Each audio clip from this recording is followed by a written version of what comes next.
Hargeysa caasimadda Somaliland waa nabad iyo baraaro kadib 30 sano dhismay ee dowladnimo deegaanka ka hirgalay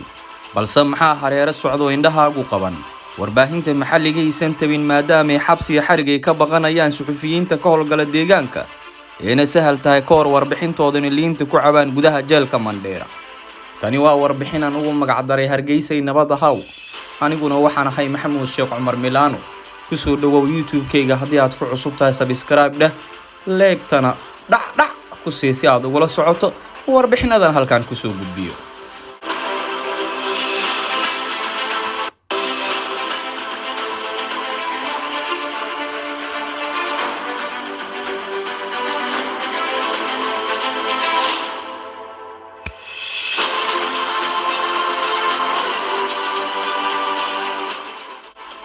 aan ku bilaabay soo kororka iskuulka Abaarsa ee magaalada Hargeysa laga hirgeliyay ayaa la shaac baxay digniin ee qatar mustaqbalka ardayda dhigata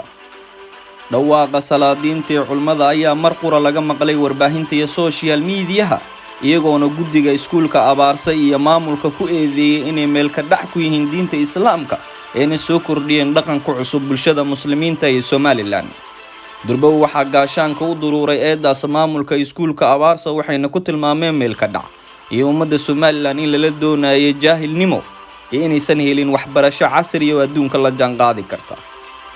dhanka kale mas'uuliyiin dawladda Somaliland u hadlay ayaa sheegay inay tahay eedan mid la siyaasadeeyay iskuulka Abaarso waa sidee hadalka u dhigeen waxaana eedda dusha kaga tuureen koox ay ku eedeeyeen inay qalqal ka wadaan gudaha Somaliland iyo shakhsiyaad ay sheegeen inay u ololeeyaan midnimada Soomaaliya ayna dhaawac ku yihiin jiritaanka ummadda Somaliland iyo xukuumadda Somaliland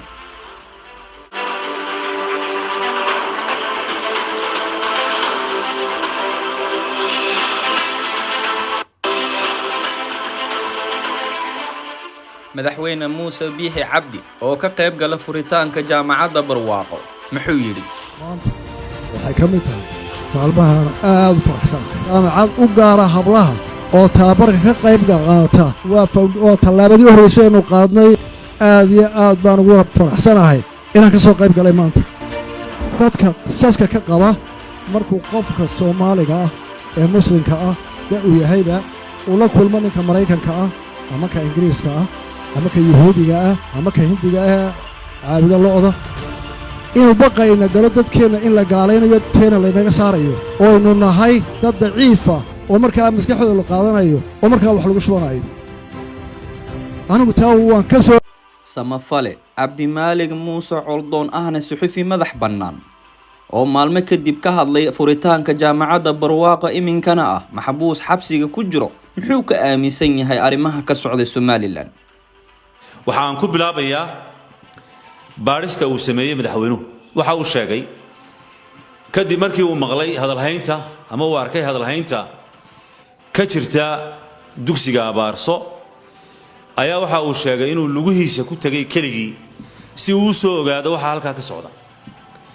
waxaan uu sheegay inay u soo baxday natiijo ah in halkaasi ay tahay meel wanaagsan oo lagu hayo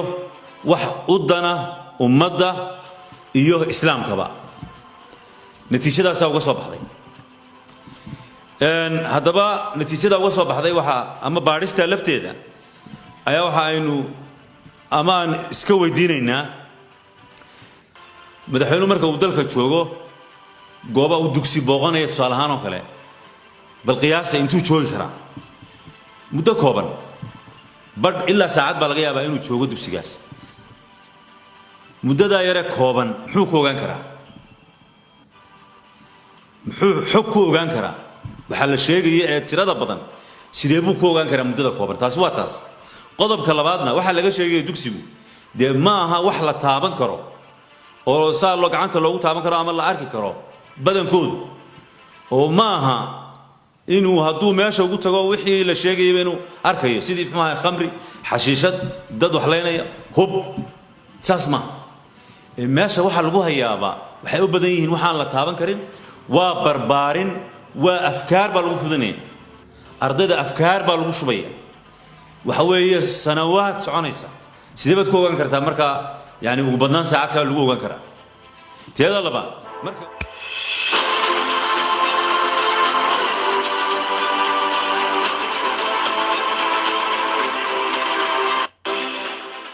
haddaba iskuulka abaarse muxuu yahay? waa maxay sababtay casuumaad gaara ugu sameeyaan dad dhalin kara tuhun iyo shaki? maxaa ka og tahay sanduuqyada qarsoon ee qaaraan ururinta ee hoostaga kiniisadaha iyo ururadu ololeeya inay ragga isguursadaan dumarkan ay isguursan karaan? waxaa kaloo jiro hanti ka timaada dad maalqabeen oo la marsiiyo ururada yaryar ee Afrika ka jiro si maalgelin qarsoodi ah iyo kuwa muuqda ay ugu sameeyaan iyadoo la raacayo nidaam qarsoodi ah iyo magacyo aan deegaanka laga garan karin. waxaa kaloo la marsiiyaa dad asal ahaan gaalo ah oo dhulka muslimiinta ka howlgalo. waxaa jira dad badan oo gaalo ah, kuwa qarsada iyo kuwa toos u sheega oo Soomaali ah kana howlgalo dhul badan oo Soomaali ah iyagoo ku shaqeysta magacyo kala duwan oo ururo ah. inkastoo dowladaha ka howlgala dhulka Soomaalida aysan ku sameynin hubitaan jiritaanka eed walba oo la jeediyo, ma jiro baaritaan madax bannaan oo laamaha dowladda iyo suxufiyiinta ay ku sameeyaan iskuulka abaarsa iyo jaamacadda Barwaaqo si loo ogaado badqabka ardayda dhigata, iyadoo kuwa ka mid ah ardaydaasna hore loogu arkay dhaqan xumo iyo dhaqan aan hore loogaga aqaanin Somaliland waa dal iminka soo koraya raadinayana ixtiraaf, waana ummad isku duuban oo Soomaali ah asal ahaan dad muslima. inkastoo ay jiraan kuwa ku dhex dhuuman kara, haddana eed walba oo deegaanka laga jeediyo waxaa cabsi geliya laamaha dowladda, xeer ilaalinta iyo booliiska, iyagoo suxufiyiinta iyo baarayaasha ay ka baqanayaan inay xabsi gacantooda ku doontaan warbixintaada ka horna aaliinta ku cabto jeelka Mandheera. intaa ayaana kusoo gabagabeynayaa warbixintan ugu magac daray Hargeysay nabad ahaw. aniguna waxaan ahay Maxamuud Sheekh Cumar Milano. saaxiibadaanu jecelahay oo haddii aad ku cusub tahay janaalkayga subscribe dhaho una furo gambaleelka si aad ugula socoto warbixinada ku saabsan Soomaalida iyo caalamka. tani ismaqal dambe oo xiiso leh waxaan idinku dhaafayaa Soomaaliyey nabad.